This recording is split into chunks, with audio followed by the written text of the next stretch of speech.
علیہ السلام فرماتے ہیں جو بندہ توبہ کرنے والا تھا، اللہ کی بارگاہ میں آنے والا تھا، بار بار توبہ کرتا تھا، احساس رہتا تھا، اسے احساس تھا، آیا کرتا تھا، پھر بھی غلطیاں ہو گئی، قیامت کے دن رب کریم اپنے فضل کی چادر اس پہ ڈالے گا، فضل کی چادر ڈالے گا، اور رب کریم اس سے پوچھے گا یہ گناہ کیا تھا؟ اور نبی پاک فرماتے ہیں اس نے بڑے بھی گناہ کیے، اللہ چھوٹے چھوٹے گناہوں کے بارے میں پوچھے گا، یہ غلطی کی تھی، یہ گناہ، بندہ ڈر رہا ہے، وہ کہہ رہا ہے پتہ نہیں سزا کیا ملے گی، کیونکہ دنیا میں بھی ڈرتا رہا، یہاں بھی ڈر رہا ہے، شرط یہ ہے کہ احساس والا ہو، آتا رہو، پھر بھی غلطیاں ہو گئی، خیال کرتا تھا، محنت کرتا تھا، نیک ہونے کی جدوجہد کرتا تھا، کوتاہیاں رہ گئی، یہ گناہ کیا تھا یا اللہ بھول گیا تھا، یہ گناہ کیا اللہ مجھ سے غلطی ہو گئی، یہاں بھی کیا تھا یا اللہ غلطی ہو گئی۔ نبی پاک صلی اللہ علیہ وسلم فرماتے ہیں چھوٹے چھوٹے گناہ اللہ دکھا رہا ہے اور اسے کہہ رہا ہے یہ کیا تھا، مانتا جا رہا ہے۔ رب کریم فرماتا ہے پتہ ہے میں تیرے ساتھ کیا کرنے والا ہوں؟ ٹانگیں کانپ گئی، یا اللہ پتہ نہیں، فرمایا میں تجھے ان گناہوں کے بدلے نیکیاں دینے لگا ہوں، ان گناہوں کے بدلے نیکیاں۔ نبی پاک فرماتا ہے فٹافٹ ہی بول پڑا، کہنے لگا یا اللہ میں نے تو بڑے بڑے گناہ بھی کیے، اگر تو نے گناہوں کے بدلے نیکیاں دے دیا تو میرے تو بڑے بڑے پاپ بھی ہیں، وہ دوسرے کدھر ہیں؟ تو میرے حبیب کریم علیہ الصلوۃ والسلام فرماتے ہیں رب مسکرائے گا جو رب کی شان کے لائق ہے۔ اللہ فرمائے گا تیرے دل میں احساس تھا، تو آیا کرتا تھا، تو توبہ کرتا تھا، تو میری بارگاہ ناز میں آتا تھا، پتہ تیرے اوپر چادر کیوں ڈالی ہے؟ یا اللہ نہیں، فرمایا میں تجھے اپنی رحمت کی چادر میں چھپا کے جنت میں داخل کرنا چاہتا ہوں۔ میرے بھائی تو آ تو صحیح، تو پہنچ تو صحیح۔ میرے نبی کریم علیہ الصلوۃ والسلام نے ایک دن صحابہ سے پوچھا ایک بات تو بتاؤ، بخاری مسلم کی حدیث ہے، یا رسول اللہ پوچھئے۔ نبی پاک صلی اللہ علیہ وسلم نے فرمایا اگر کوئی آدمی صحرا میں سفر کر رہا ہو، بہت بڑا صحرا ہو، اونٹ پر اس کا سفر ہو اور اس نے اونٹ پر کھانے پینے کا سامان باندھا ہو، پیسے بھی رکھے ہو، پانی بھی رکھا ہو، تھک گیا سفر کرتا کرتا، درخت کی ایک ٹہنی کے ساتھ اونٹ کی نکیل باندھی اور درخت کے نیچے لیٹ گیا آرام کرنے کے لیے۔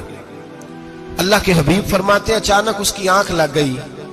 جب جاگا تو اس نے دیکھا کہ اونٹ تو غائب ہو گیا ہے، اب نہ کھانا ہے، نہ پانی ہے، نہ پیسے ہیں، اور صحرا بڑا لمبا ہے، پیدل سفر بھی نہیں کر سکتا۔ تھوڑا سا ڈھونڈا، پھر موت کا انتظار کرنے لگا،